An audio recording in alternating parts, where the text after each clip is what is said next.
Hello friends and families, once again welcome back to MS kitchen. So ಇವತ್ತು ನೋಡ್ತಿರೋಂಥ dish ತುಂಬ simple ಆಗಿ and ಈಸಿಯಾಗಿ ಮನೇಲಿರೋ ಇಂಗ್ರೀಡಿಯೆಂಟ್ಸ್ ತೊಗೊಂಡು ಮಾಡ್ಬೋದು. ಸೊ ಇವತ್ತು ಎಗ್ಗಿನ ಮಾಡ್ತಾ ಇದ್ದೀವಿ. ಸೊ ಕ್ರಿಸ್ಪಿ ಎಗ್ ಲಾಲಿಪಾಪ್ ಹೇಗೆ ಮಾಡೋದು ನೋಡೋಣ ಬನ್ನಿ. ಮೊದಲನೇಗಾಗಿ ನಾನು ಆಲ್ರೆಡಿ ಬಾಯ್ಲ್ ಮಾಡಿ ಇಟ್ಕೊಂಡಿದ್ದೀನಿ. ಎಗ್ನ ತುರಿದಿಟ್ಕೊಬೇಕು. ಇವಾಗ ನೋಡಿ ನಾವು ಮೊಟ್ಟೆನೇ ಥರ ತುರಿದಿಟ್ಕೊಂಡಿದ್ದೀವಿ. 2 ಮೊಟ್ಟೆನ ಇಲ್ಲಿ ಪ್ಲೇಟಿಗೆ ಹಾಕ್ಕೊತಾ ಇದ್ದೀನಿ. ಚೆನ್ನಾಗಿ ಮಿಕ್ಸ್ ಮಾಡ್ಕೊಳ್ಳೋಣ.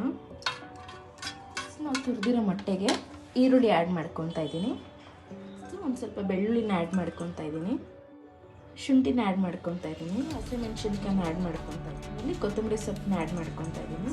ರುಚಿಗೆ ತಕ್ಕಷ್ಟು ಉಪ್ಪನ್ನ ಆ್ಯಡ್ ಮಾಡ್ಕೊತಾ ಇದ್ದೀನಿ. ಇವಾಗ ಎಲ್ಲನೂ ಚೆನ್ನಾಗಿ ಮಿಕ್ಸ್ ಮಾಡ್ಕೊಳ್ಳೋಣ. ಒಂದು ಸ್ವಲ್ಪ ಹಸಿಮೆಣಸಿನ್ಕಾಯಿ ಪುಡಿ ಮತ್ತು ಅರಿಶಿನ ಪುಡಿ ಆ್ಯಡ್ ಮಾಡ್ಕೊಂಡು ಇದನ್ನು ಕೂಡ ಚೆನ್ನಾಗಿ ಮಿಕ್ಸ್ ಮಾಡ್ಕೊತಾ ಇದ್ದೀನಿ. ನೆಕ್ಸ್ಟು ಎಗ್ನ ತಗೊಂಡು ಈ ಥರ ರೌಂಡ್ ಶೇಪ್ ತೊಗೊಬೇಕು. ನೆಕ್ಸ್ಟ್ ಇಲ್ಲಿ ಎಗ್ಗಲ್ಲಿ ಒಂದು ಕೋಟಿಂಗ್ ಕೊಡಬೇಕು. ಈ ಬ್ರೆಡ್ ಕ್ರಮ್ಸಲ್ಲಿ ಆ್ಯಡ್ ಮಾಡ್ಕೊಬೇಕು. ಸೊ ಈ ಥರ ಎಗ್ನ ಚೆನ್ನಾಗಿ ಕೋಟಿಂಗ್ ಮಾಡಿ ಒಂದು ಕಡೆ ಎತ್ತಿಟ್ಕೊಬೇಕು. ಸೊ ಒಂದು ಸ್ಟವ್ ಆನ್ ಮಾಡಿಕೊಂಡು ಒಂದು ಬಾಣಲಿ ಇಟ್ಕೊಂಡಿದ್ದೀನಿ. ಫ್ರೈ ಬಾಣಲಿ ಚೆನ್ನಾಗಿ ಕಾದಿದೆ. ಇವಾಗ ರೀಫೈಂಡ್ ಆಯಿಲ್ನ ಸೇರಿಸ್ಕೊತಾ ಇದ್ದೀನಿ. ಇವಾಗ ನೋಡಿ ಎಗ್ನ ಆಲ್ರೆಡಿ ರೆಡಿ ಮಾಡಿ ಇಟ್ಟಿದ್ದೀವಿ. ಈ ಥರ ಕೋಟಿಂಗ್ ಎಣ್ಣೆ ಚೆನ್ನಾಗಿ ಕಾದಿದೆ. ಸೊ ನಾವು ರೆಡಿ ಮಾಡಿ ಇಟ್ಕೊಂಡಿರೋ ಎಗ್ನ ಒಂದೊಂದಾಗಿ ಫ್ರೈ ಮಾಡ್ಕೊಳ್ಳೋಣ.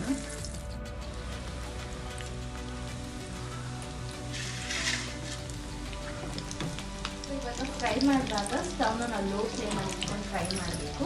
ಸೊ ನೋಡಿ ಈ ಥರ ಗೋಲ್ಡನ್ ಥರ ಆಗೋ ತನಕ ಫ್ರೈ ಮಾಡಿರುವ ಕ್ರಿಸ್ಪಿ ಎಗ್ ಲಾಲಿಪಾಪ್ ರೆಡಿ ಆಗಿದೆ. ಸೊ ಬನ್ನಿ ಹೇಗಿದೆ ಇವಾಗ ಹೇಗಿದೆ ಅಂತ ಟ್ರೈ ಮಾಡೋಣ. ಟೇಸ್ಟ್ ಅಂತೂ ತುಂಬ ಡಿಲಿಷಿಯಸ್ ಆಗಿತ್ತು. ಸೊ ಬ್ರೆಡ್ ಕ್ರಬ್ಸಿಂದ ಹೊರಗಡೆ ಕ್ರಿಸ್ಪಿ, ಒಳಗಡೆ ಸಾಫ್ಟಾಗಿ ಎಗ್ಗೆಲ್ಲ ಸಖತ್ತಾಗಿ ಬಂದಿದೆ.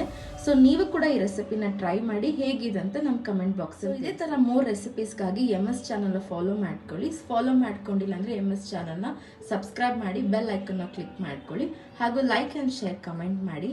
So bye.